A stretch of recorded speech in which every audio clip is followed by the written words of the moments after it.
अल्हम्दुलिल्लाह अल्हम्दुलिल्लाहि वस्सलातु वस्सलामु अला रसूलिल करीम अम्मा बाद अऊज़ु बिल्लाहि मिनश शैतानिर रजीम बिस्मिल्लाहिर रहमानिर रहीम रब्बि इश्रह ली सदरी व यस्सिर ली अमरी वहलुल उक़दतम मिन लिसानी यफ़क़हू क़ौली रब्बि ज़िदनी इल्मा।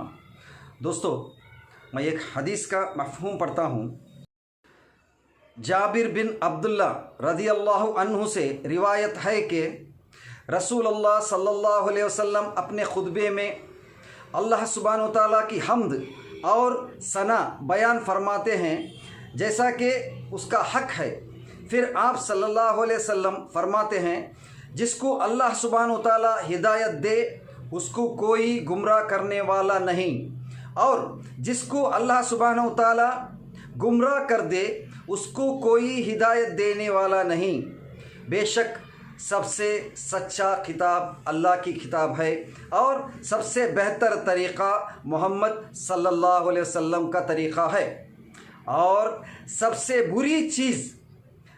बुरी चीज़ दीन में नए नए काम पैदा करना है, और हर नया काम बिद्दत है, और हर बिद्दत गुमराही है, और हर गुमराही जहन्नम में ले जाएगी। बहुत बड़ी बात है, इसको समझने की बात है। दोस्तों, मैं इसके बारे में बात करूंगा, इसका खुलासा करूंगा आपको। उससे पहले आप सबको रमज़ान की मुबारकबाद। अल्लाह सुब्हानहु व तआला आप सबको, जो मेरी आवाज़ सुन रहे हैं या मेरी आवाज़ सुन ना सके, सबको अल्लाह सुब्हानहु व तआला इस रमज़ान में पूरी तरह इबादत करने का मौका दे। सबके सेहत में तंदुरुस्ती रखकर सब लोग पूरी तरह इबादत करें। ये शायद हमारी ज़िंदगी में ऐसा रमज़ान कभी आया नहीं होगा, क्योंकि हम इस बार पूरी तरह फुर्सत में हैं। ये अल्लाह का दिया हुआ है, तो इसलिए हम हमारी पूरे वक्त को इबादत में गुजारें, ज़्यादा से ज़्यादा नेकियां कमाएं और अल्लाह को मनाएं। और इस दुनिया से जो अब इस वक्त में चल रहा है कोरोना, इसका ख़ात्मा के लिए हम दुआ करें अल्लाह सुब्हानहु व तआला से, सारी दुनिया से ये फ़ना हो जाए, नुस्तनाबूद हो जाए। दोस्तों, कुछ बातें नमाज के सिलसिले में कहना चाहूँगा मैं। दोस्तों, नमाज किस तरह पढ़ना है ये सब आप लोग जानते हैं। मैंने बहुत से वीडियो देखा है, सब लोग बहुत से वीडियो हैं, लेकिन सब में कुछ ना कुछ गलतियां हैं।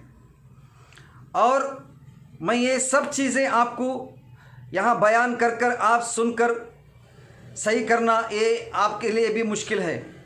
अगर आप चाहते हैं कि आपका नमाज नबवी के जैसा हो, अल्लाह के रसूल सल्लल्लाहु अलैहि वसल्लम के नमाज के जैसा हो, तो आप मुझे मेरे व्हाट्सएप नंबर में, जो मैं यहाँ नीचे दिया हूँ व्हाट्सएप नंबर, इस पे आप मुझे मैसेज करें। मैं आपको नमाज नबवी का PDF भेजूँगा, जो आपको रोमन में भी मिलेगा और उर्दू में भी मिलेगा। आप जिस तरह चाहेंगे वो मिलेगा, अगर आप अपने नमाज़ों को दुरुस्त करना चाहते हैं तो। और दोस्तों, नमाज़ों में मैंने पिछली बार एक वीडियो में मैंने चैलेंज भी किया था कि हमारे नमाज जो है बिल्कुल गलत पढ़ रहे हैं हम लोग, जो शायद 20 से 25% हमारी नमाज सही होगी, बाकी 75% हमारी नमाज सही नहीं है। दोस्तों, ये अच्छा मौका है आपको, अगर वक्त है तो मुझसे PDF मंगा के आप नमाज का सही तरीका जान लें।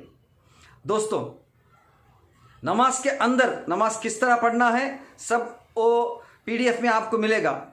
मैं कुछ चीज़ें आपको बताऊंगा, जिस तरह के नमाज में सफ़ को ठहरना नमाज में इतना इम्पॉर्टेंट, सफ़ को ठहरना नमाज में ये इतना इम्पॉर्टेंट अमल है। दोस्तों, अगर नमाज में सफ़ सही नहीं हुआ तो वो उनके लिए अल्लाह का तंबीह है। अल्लाह ने यह फरमाया एक हदीस में, अगर आप लोग मिलकर खड़ा नहीं होंगे, अगर दूरी रहेगा तो मैं आपके दिलों को भी दूर कर दूंगा। ये अल्लाह के तरफ से तंबीह है दोस्तों। तो हमको मिलकर खड़े होना है, हमारे कंधे जुड़ना है, एक से एक को लगना है और हमारे पैर भी लगना है। ये हदीस है दोस्तों।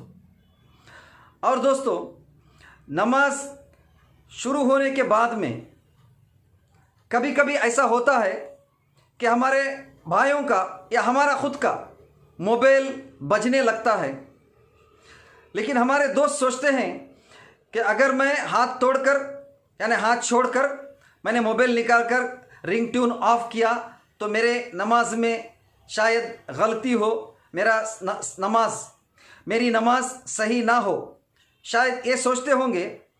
दोस्तों, आपका ये सोचकर वो रिंग, वो ट्यून, उसको कंटिन्यू रहना जो है, ये दूसरों के नमाज में खलल डालता है। तो इसलिए आपके लिए बेहतर यही है, आप अपने जेब से मोबाइल निकाल कर रिंग टोन ऑफ कर दे, यानी स्विच ऑफ कर दो, साइलेंट रख दो, कुछ भी कर दो, चलेगा, कोई बात नहीं। फिर से आप अगर हो सके तो एक हाथ से ले ले, अगर नहीं हो सका तो दो हाथ से भी ले लो, कोई मुश्किल नहीं है।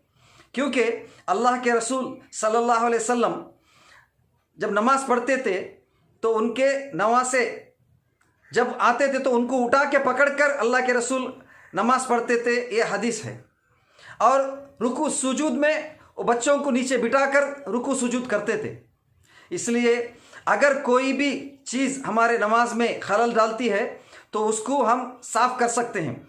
मिसाल के तौर पर सजदे के जगह पे कुछ गंदगी है, हम सजदे को जाते वक्त में हाथ से उसको साफ करके हम सजदा कर सकते हैं।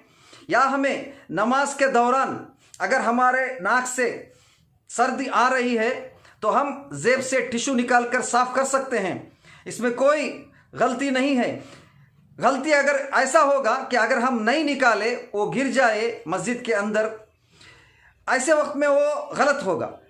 या फ़ोन को ऐसा ही रहने दे, वो बचते बचते दूसरों के नमाज में भी खलल पड़े, शायद ये गलत होगा। इससे बेहतर यही है कि हम उस मोबाइल को निकाल कर स्विच ऑफ कर दे या साइलेंट कर दे।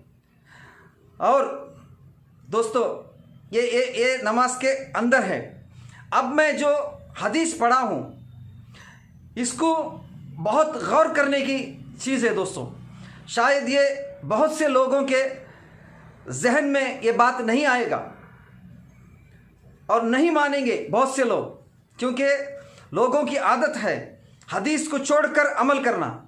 अगर हदीस आपके सामने आएगा तब भी नहीं लेना, ये बहुत बुरी चीज़ है। अल्लाह सुब्हानहू व तआला पूछेगा आपसे, याद रखिए। हदीस मैंने आपके सामने रख दिया है।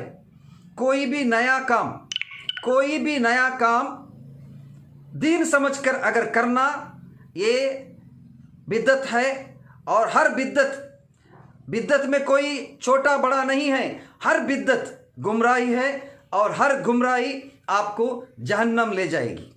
ये हदीस है दोस्तों। तो अभी हम कहाँ गुमराही में हैं, हम क्या बिद्दत कर रहे हैं दोस्तों? बेशक दुआ जो है, दुआ बहुत अहम चीज़ है, वो इबादत है। और दुआ कबूल होने वाले वक्तों में सबसे अव्वल दर्जे पे है फ़र्ज़ नमाज पढ़ने के बाद में दुआ करना।